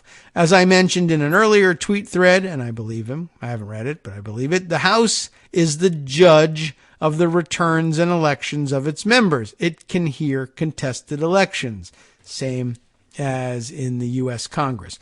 Candidates likely have the power to contest their loss with the State House even if the BLC didn't do anything. In cases in the past, losing candidates have argued that the winner was constitutionally ineligible, for example, and so that the BLC's determination didn't look at that, and that's why they want the House to take things up. But I guess in this day and age where anything can be argued, and the newspapers will print that it's somehow a sensible argument, even when it isn't, you can't definitively say whether or not you can convince a majority in the legislature to take up your case based on nothing, based on space laser theory. Usually they won't. Ordinarily they haven't. But could you convince Republicans who believe in space laser theory that a space laser has interfered in the election? Sure. Why not? It's never been done, but it could start now. The House hearing the contest can pretty much govern the procedure itself And because the legislature is exercising its power to judge elections, this has been viewed by the New Hampshire State Supreme Court as an exercise of quasi-judicial and thus unreviewable authority. And there are two screen grabs here, which I guess go to the language of the law laying this out. First, it doesn't identify what the sources are, but you can have a pretty good guess. Some of the precedents on this issue. While the court can review the findings and rulings of the Ballot Law Commission, its decision in this case would be of doubtful service to the parties and advisory only to the Senate as final judges of the elections of their own members. This is so because our Constitution makes the Senate a judicial body for the determination of the election of its members, and at least, and I guess it continues in the second screen grab, in the absence of a denial of due process of law, the decision is final. If the founders of this government had intended to give the court a part of the power which they vested in the House, and in this case the Senate, they would have had no difficulty in expressing their purpose. That, according to undated, they don't put the date in their citations of New Hampshire State Supreme Court precedents, Bingham versus Jewett, if you wanted to look that up. And if you really wanted to look it up, 66 New Hampshire 382, if you want to actually find the case, and you have access to the precedents of the New Hampshire State Supreme Court.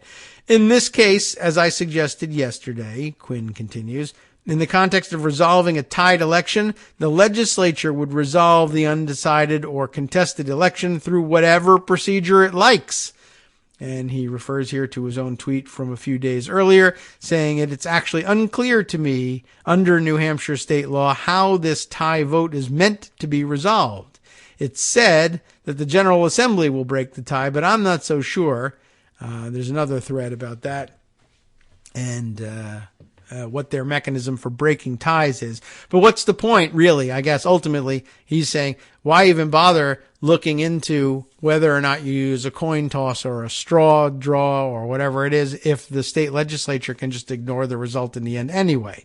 A few notes, he adds. First, this is the process for general elections. If there were an issue with a primary election, the BLC's determination of the outcome would be final, and the loser would have no recourse. That's of interest.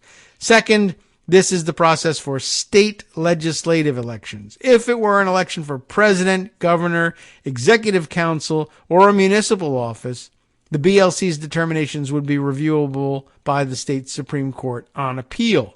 Why? Because the state constitution doesn't make the legislature the final judge of elections for president, governor, executive council, municipal office, etc., only for its own membership. Keep that in mind. Because the U.S. Constitution designates each House of Congress as the judge of its elections, and the state constitution does the same for the General Assembly, BLC determinations in elections for U.S. Senate, Congress, state senator, or state representative aren't appealable. So how do you like that? The too long, didn't read version for the whole thread is for close state house races. The Secretary of State conducts the initial recount. The BLC then reviews the Secretary's determinations without conducting a second recount, and losing candidates can contest their losses with the State House. It makes me want to go back and see this other thread that he was talking about the other day, saying it was unclear how the tie vote in that one contest is meant to be resolved.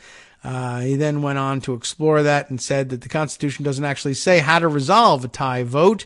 That's not abnormal. The subject of tied elections isn't normally dealt with in state constitutions unless it's for gubernatorial elections. So we typically turn to statutes to determine this.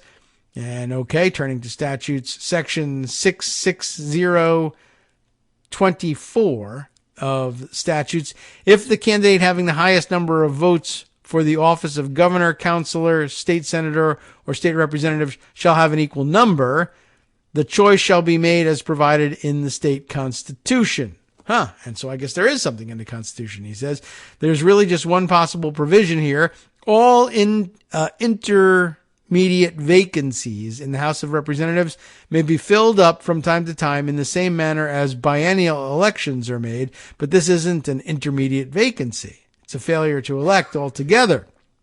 New Hampshire, he says, has a long history with failures to elect in the state Senate context. I wrote about it last year. He includes it here. The state constitution used to require a majority vote in the state Senate elections, and if no one got it, the legislature picked the winner.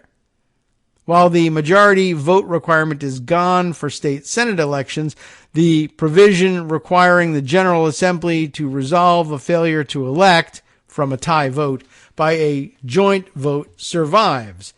It's possible that this is what Section 660-24 is referring to, but I doubt it. Here's what I think is the likeliest answer. Under the Constitution, the House of Representatives is the judge of the returns, elections, and qualifications of its members.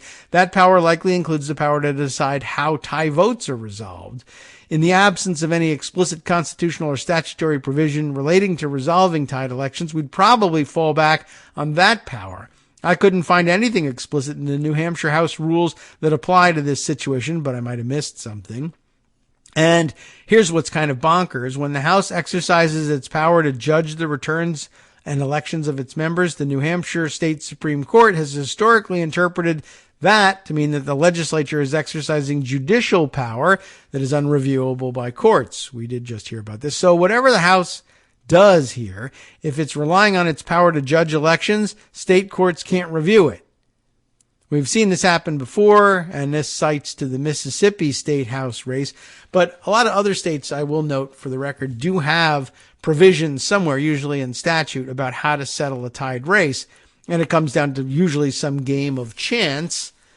But ultimately, yes, most states probably do reserve this power to their state legislature to decide if they don't like the outcome of the coin toss. So, while it's unclear what the formal process for resolving this vacancy is, the practical reality is that the House can probably opt to fill it any way it wants because it has the power to judge the elections of its members. The new wrinkle here is if it's the last one to be settled and the House is still otherwise evenly divided and this will make the decision, you'll have a tie vote in the House about what to do unless somebody, defects or is absent. That's a possibility. Requiring a joint vote to fill the vacancy seems like the likeliest outcome. It's the nearest available procedure because that's how tied state Senate elections would be resolved. And a joint vote would probably result in a narrow win for the Republican. I guess they're saying that's incredible. That's a really interesting one. A joint vote of the current then seated members of both the House and Senate to determine who gets a House seat? Why not just the House? That's very interesting. Last tweet in that thread, update, confirmed that the state House will make this determination itself, as I suggested above. So there you go. Membership decisions in that case made by the House. In most cases like this in the past, the House has ordered a special or runoff election rather than simply make the determination itself. That is interesting. But what do you do if the House itself is tied? Well, maybe that's the only solution. Run the race again. That will be fascinating.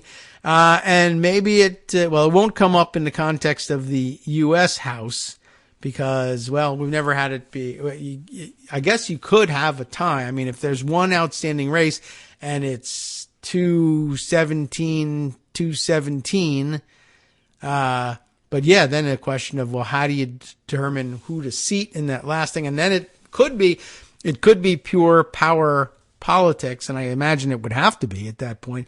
What would you do in that situation? And could a majority be created where it shouldn't exist? Like if the real outcome of the election was that the Democrat won, but the House voted to seat the Republican instead? Yeah, it could happen. Now, how would you muster such a majority in a House that itself is tied and everybody sticks with their party and everybody shows up to vote? Well, one way I could think of course, is this is all happening on January 3rd when the new Congress is supposed to be seated. But the clerk of the House would be somebody who was held over from the prior majority. So it's a Democratic hired clerk of the House. And depending on how they see their role in this, before all the new members are, and everybody's a new member in the House, before all the members are sworn in and a speaker is selected, the House has to be presided over by someone else. And it will be, I think the procedure is, and this is what we can spend the last segment on. I keep forgetting because I've gone over this a number of times, but it's so weird that I keep forgetting. But I think that the clerk calls the House to order and then brings up the dean of the House, the longest serving member. But then is the dean, I can never remember this from time to time when it comes up, the longest serving member of either party or the longest serving member of the majority party. And what if the majority is changing? And so what you could have here is a Democratic team presiding over the question of how to resolve that last outstanding race that will determine the balance of power and therefore the majority in the House of Representatives. Now imagine that happening in the U.S. House of Representatives, right? That's the procedure we're talking about. Would they exercise that power? Hi, it's me, David Waldman, the same guy who was just talking to you a second ago. Our Patreon subscription drive is still going strong with over 175 monthly donors who help keep us on the air. If we've helped keep you going during the pandemic, why not return the favor and help us keep going so we can all be together for the next disaster? Patreon.com, Patreon.com, makes it easy to make secure, recurring monthly contributions to support our show. Patreon.com/KagroX gets you straight to our donation page. Maybe you'd like to thank us for keeping you sane during the Trump era. Maybe you're looking forward to in-depth explanations of what's going on in the Biden administration. Whatever it is that keeps you listening, we need your help to keep bringing it to you. And hey, if you happen to prefer using PayPal or even the Square Cash app, we're up and running with those options too. Thanks again, everyone, for all your support. We literally could not do this without you.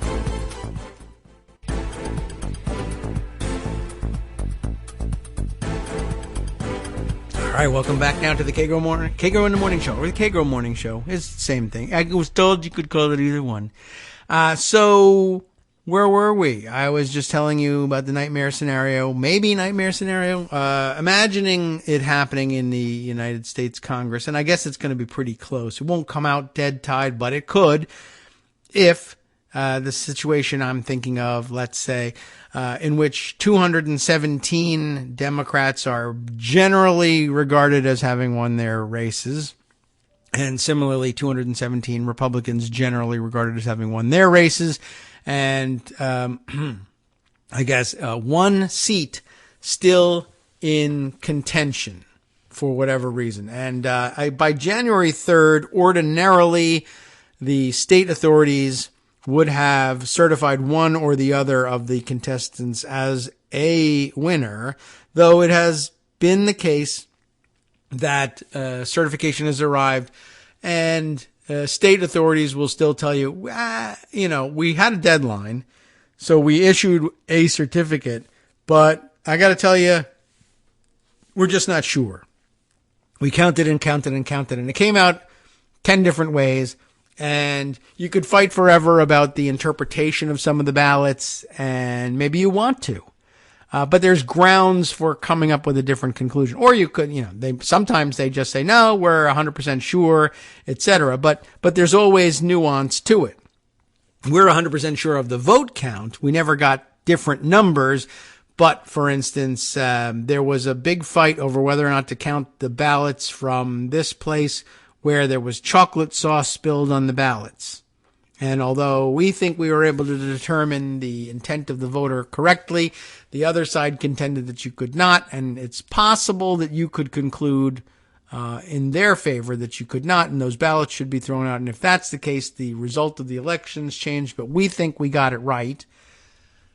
And that arrives in Congress, and members of Congress say, well, I understand that the state authorities have sent a certificate of election for the Republican candidate based on the idea that they got the chocolate sauced votes read correctly, but Our view is that they were incorrectly read, and we think they should be thrown out, and therefore that's the basis upon which we think that the seat should belong to the Democrat. That's the usual kind of justification they try to come up with so that they don't look like they're doing that other worse thing, which is we don't like Republicans, so therefore we're going to put the Democrat in the seat, or vice versa, depending. And maybe, I'm certain some of us believe, well, Republicans might do that, or at least this batch of Republicans might do that, whereas Democrats probably wouldn't. They probably wouldn't have the guts to do it, we'll say. Although if they did do it, there would be a number of us that used to say they don't have the guts, and then when they did have the guts, we would say, I actually don't like that. I don't feel good about it. Others would say, yeah, good, stick it to them. The Republicans would do it in a minute. Even if they've either never actually done it or aren't 100% certain that they would do it now or whatever. But we like to think that this is the case. So what if that were the case? Well, all sorts of nightmare scenarios. A nightmare mostly in the sense that we can't really figure out. There's so many moving parts that we can't really figure out definitively what would happen. We know that the House of Representatives has the power by majority vote to say this one or that one will take the seat. But what if it's difficult or even impossible to determine under ordinary circumstances what party has the majority? Who is the majority here? What if it's tied? What if there are equal numbers of votes for seating both candidates? What do you do? Right. And then, of course, the question of who counts for this voting, just as the question of should the ballots with the chocolate sauce on them actually count in the total? It makes a difference whether they do or don't. Similarly, should everyone here present in the chamber claiming to be a member of the House of Representatives have their vote count equally? Is there any other elections in dispute? Or we've learned a number of occasions how important it is who has the gavel. So, like I said, if you're transitioning from a Democratic majority in the House to a Republican majority or an anticipated Republican majority, there's some question about who will be presiding at the time you decide this election case. And it's not entirely clear. Ordinarily, when things aren't that close, the routine transfer of power would be that the Democratic selected clerk of the House will bring the House to order. The dean of the House, and let's say in this case, a Democrat himself, comes and swears in the members and then conducts the election for speaker. And then the speaker, having been elected, comes and takes the oath and then resolves the House, and then business continues from there. They work on rules, etc., all opening day stuff. But that's how they get the House organized initially. But because it was a Democratic House, even though it's supposed to be run by Republicans, the initial work is presided over by Democrats. It's just ministerial, and they're transferring power peacefully because that's what we do in a democracy. But what if we no longer do that in a democracy? And, the chances that Democrats will say, well, Republicans in the same position wouldn't do this, and so therefore we won't, are almost always near zero. Maybe we really believe that Republicans would do the opposite, but it's not their prerogative to do now because the former Congress, the 117th Congress, wasn't Republican dominated. They didn't hire the clerk, and the dean isn't a Republican. So for this all to make sense, perhaps we dive into a collection of CRS materials that help explain everything and clarify my own, cloudy recollection of how exactly everything works. Matt Glassman, whose name we have called a couple times on the show in the past, has some thoughts on this and pointers to the right materials. Glassman, a senior fellow at GAI, Georgetown, remember that? The Government Affairs Institute at Georgetown University, formerly at CRS. And he helpfully circulates this stuff, realizing I might explain details and hypotheticals of the speaker election in the next 8 weeks. Here are some good references for you. To start, this just three, and there's an exclamation point here, 3-page CRS report answers a lot of the key questions like, do you need 218 votes? And there the answer, I think we know actually is yes, but let's see what they have to say and which report it is. Electing the Speaker of the House of Representatives, frequently asked questions, updated just recently, September 22nd. Let's see what some of those questions are, or perhaps we should just read the summary. Does it actually answer any of the questions? No, it just tells us that this is an FAQ, and the report briefly poses and answers several FAQ in relation to the floor proceedings used to elect a Speaker of the House. Current practice for electing a Speaker, either at the start of a Congress or in the event of a vacancy. Here it says, e.g., death or resignation, but you can also think in terms of vacating the chair, right? Is by roll call vote. This is how you fill the speakership, during which members state aloud the names of their preferred candidate. Members may vote for any individual. If no candidate receives a majority of votes cast, balloting continues. In subsequent ballots, members may still vote for any individual. For more detailed treatment of these election procedures, as well as data on elections of the Speaker in each Congress since 1913, there's another CRS report on it. Speakers of the House elections from 1913 to 2021. Maybe there's even a link to that in Matt Glassman's presentation here. But let's dive into the actual FAQ and its treatment on how speakers are elected so we get all the nuance. And then we can begin wondering about how you might settle some of these questions. Right. So the introduction pretty much is the same as the summary that we just read. So we'll skip that. When does an election for Speaker occur? Upon convening of the start of a new Congress. The House elects a Speaker by roll call vote. If a Speaker dies, resigns, or is removed during a Congress, the House elects a new Speaker at that time. In the most recent cases of an election held during the middle of a Congress, the practice has been to elect a new Speaker using the same process at the start as at the start of a Congress. That's the only one they're familiar with, so that's the one they tend to use. But I guess the nuance there, unstated, is could a House decide to use a different procedure? Hey, a House can decide to do anything it wants. Would they decide to use a new procedure? They might if they thought it was advantageous or somehow awkward, weird, or wouldn't work to use the normal process. But otherwise, they'd fall back on the normal process, is the guess.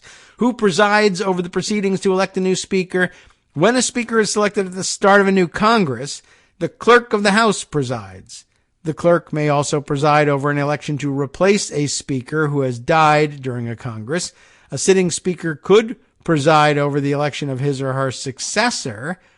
However, under Clause 8B3 of House Rule 1, as adopted in the 108th Congress and subsequently, the Speaker must provide the clerk a list of members designated to act as Speaker pro tempore in the case of a vacancy in the office. It is possible that a member on this list could preside over the election in the case of a vacancy during a Congress. Haven't done that in a while, but it is possible. So the clerk not only presides, but I guess so now this is helping to get this straight. It's not the dean that presides over the election. It's the dean who swears in the Speaker, I think, once the election happens. I think that's what now this is becoming clearer to me. But the clerk presides over the election. But the clerk, too, is a Democratic appointee when you're coming off of a Democratic House. So, how are the party nominees selected? In current practice, each House party caucus selects, prior to the floor vote, as they just did, a candidate whose name is placed in nomination immediately before the vote. That'll be Kevin McCarthy for the Republicans, having won his vote in the Republican conference. Are nominations formally made on the floor? Typically, the election commences with a member from each party caucus placing in nomination the party's candidate for Speaker. Other names may also be placed in nomination on the floor. You can also just shout out any name. They don't have to have been nominated for you to do that. And in most cases, they don't get nominated in modern practice. When people are voting for someone else, they just shout out the name.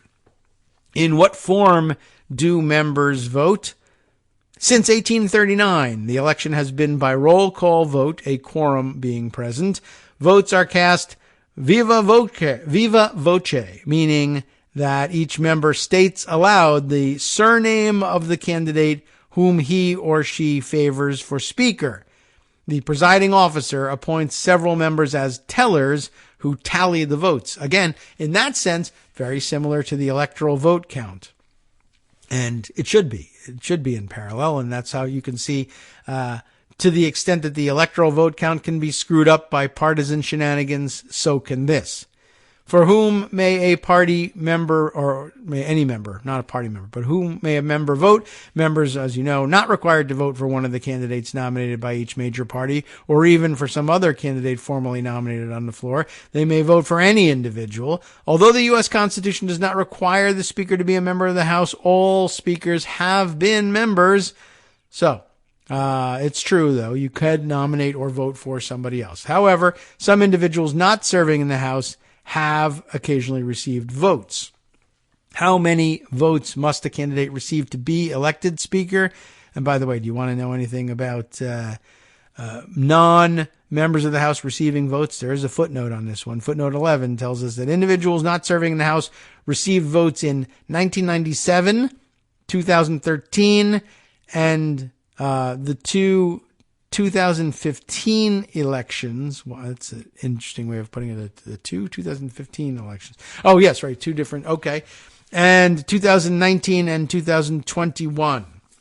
So it's been happening a lot lately, but I guess prior to 1997, nobody did it. It doesn't have the results listed here, though we could go back and look at the congressional record and see who got those votes. Maybe somebody knows offhand, but I don't. So, how many votes must the candidate receive to be elected speaker?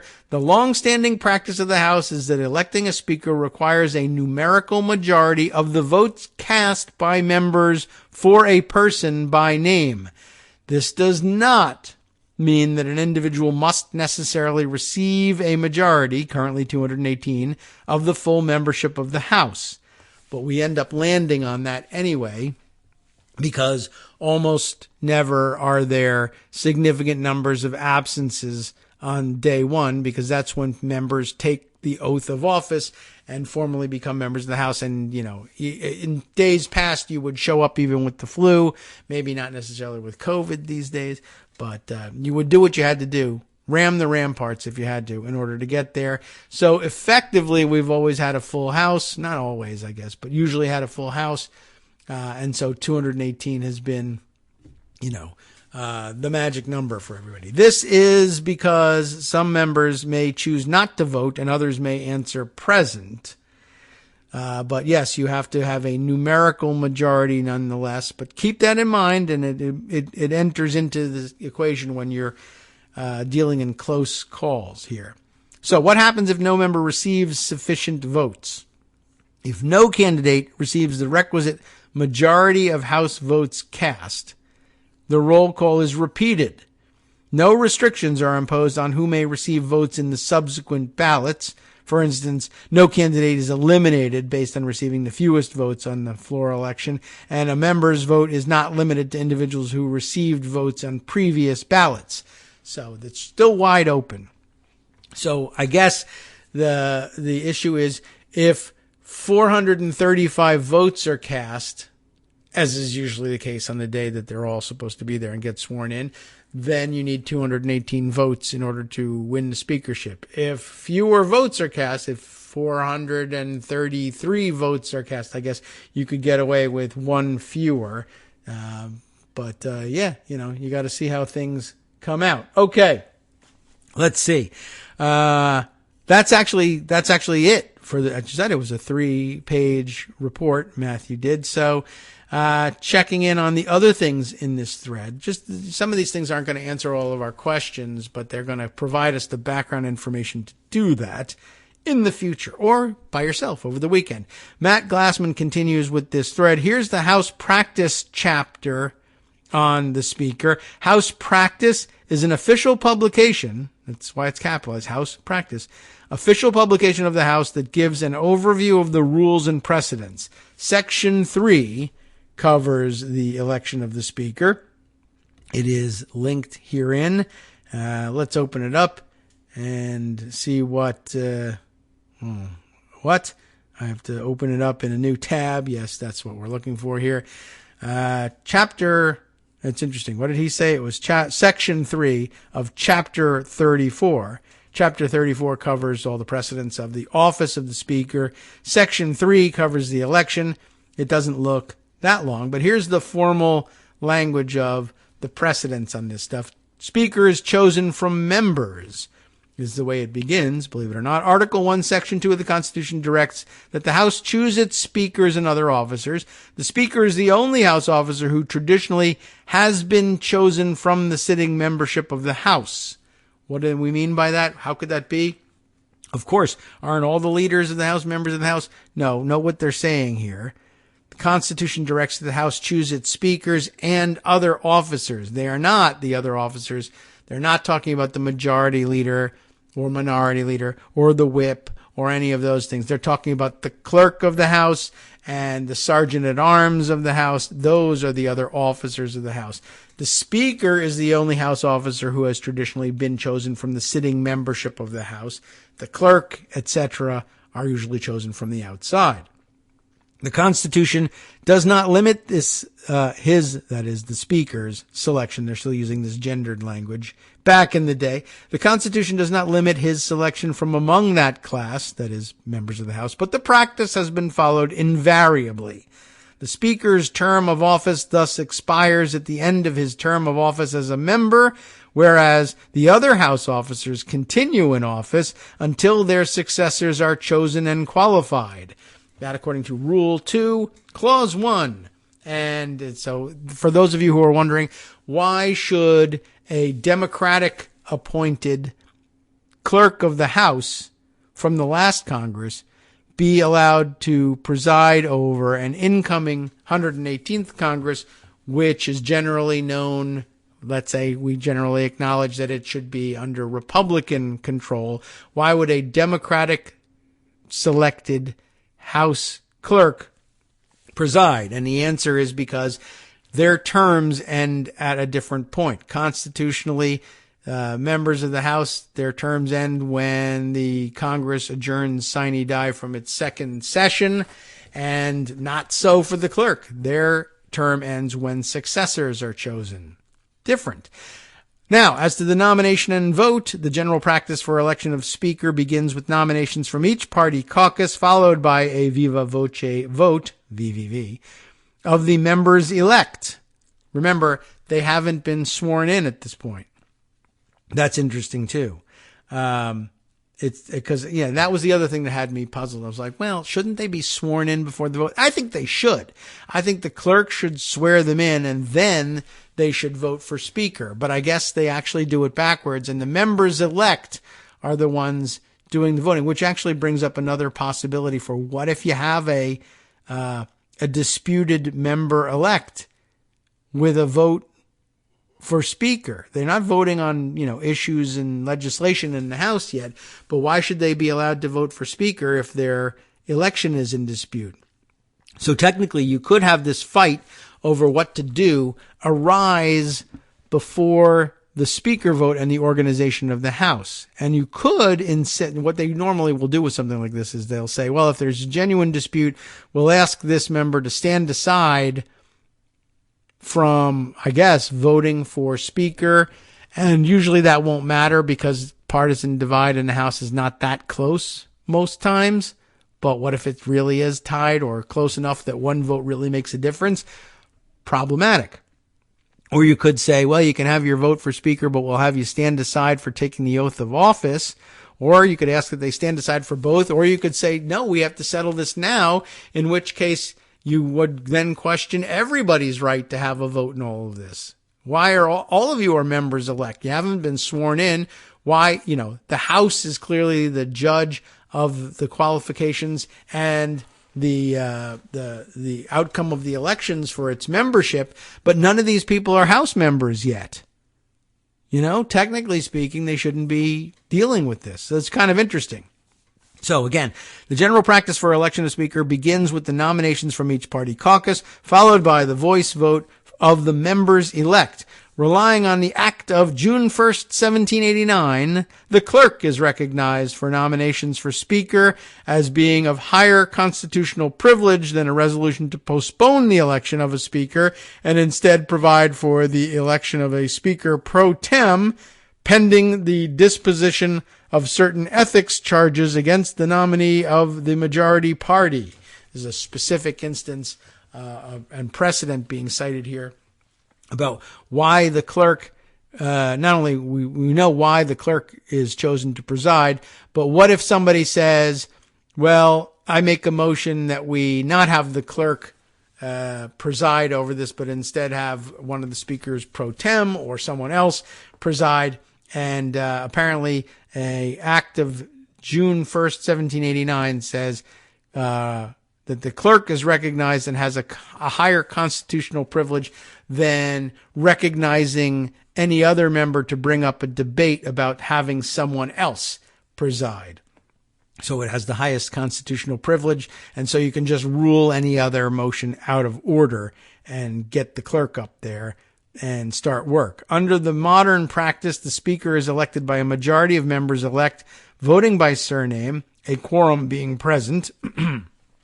But what is a quorum of members elect? We know the number that they're supposed to be, but quorums are defined in terms of numbers of members. And these aren't members. They're only members elect. I think this is really backwards. They shouldn't do it this way. All right. The clerk appoints tellers for this election. However, the House and not the clerk decides by what method it shall elect. For former practices relating to the election of the speaker, there are other citations provided here. In 2 instances, they continue, the House agreed to choose and subsequently did choose a speaker by a plurality of votes, but confirmed the choice by majority vote. That's interesting. This is old-timey practice here. In 1849, we've just been told, remember, before we go into 1849, we've just been told that the practice is you got to have a majority of the votes cast, at least.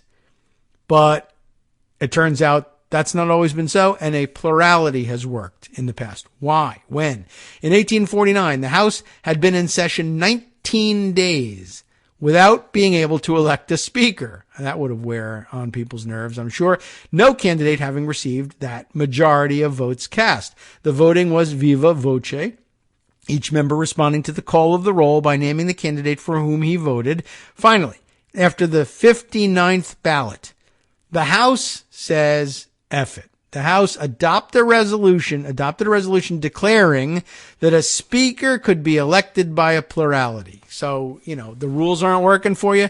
59 times around, 50, how many was it? 59 times around, they said, tell you what, new rule, like Bill Maher would say, if you can stand Bill Maher, a plurality will do. But what's interesting here is this is a resolution. Remember, we haven't, did they at any point skip this and say, well, we'll come back to the election of the speaker, but let's get everybody sworn in so that at least we're members, not members elect? Or did they say, until there's a speaker to administer the oath, everybody, because I was pretty sure you see that on C-SPAN on opening day.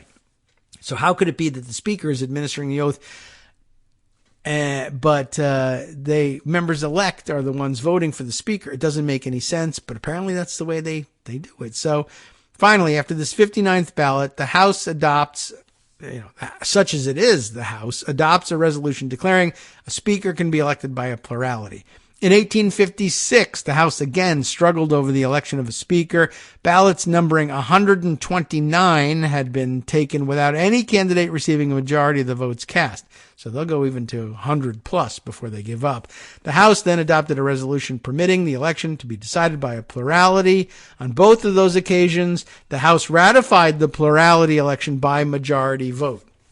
So that's the make good. They said, all right, we'll elect a speaker, and the first job of the speaker will be to say, all right, let's vote again. I'm in the chair now. Can we get a vote on who the speaker should be, and they voted with the person finally there. They said, F it, we'll just accept you. And they got a majority, and they said, fine, it's ratified. So they're still able to say, yes, every speaker has been selected with a majority vote. Even in the cases where a plurality vote said, temporarily we'll recognize you, we'll just go back and do our work over again with a plurality. That's how, enthusiastically they support the idea of there being a majority behind a speaker.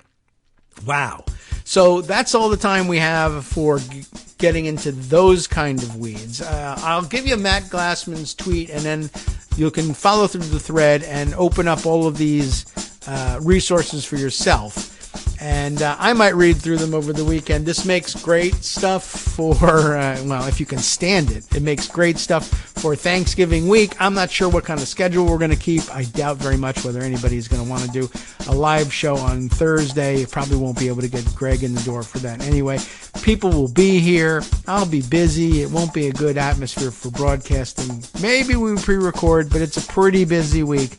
I haven't gotten into all the things that are going to be keeping me busy during the week, but trust me, there's a lot. Probably the same for you, too, and I know probably the same for Justice Putnam. For instance, he has put together a very complex and dense show, as always, for you to enjoy here on Thursday. The West Coast Cookbook and Speakeasy comes up next, right here on Netroots Radio. Here's a little bit of what's on tap. GOP redistricting is undermining democracy in state legislatures. Well, New Hampshire, for instance, but other places as well. Also on the menu, the Federal Energy Regulatory Commission approved a plan to demolish 4 dams on the lower Klamath River. Do I have that pronunciation right? That would be the largest dam removal and river restoration project in the world. Bang, zoom, the world. Remember From that reference? netrootsradio.com. You have been listening to Kagro in the Morning with David Waldman. Hey, get this. A federal judge in Florida has issued a temporary injunction against the Ron DeSantis Stop Woke Act in a ruling that called the legislation positively dystopian. And Starbucks workers went on strike at more than 100 U.S. stores. Speaking of positively dystopian, stay tuned for all that and more next.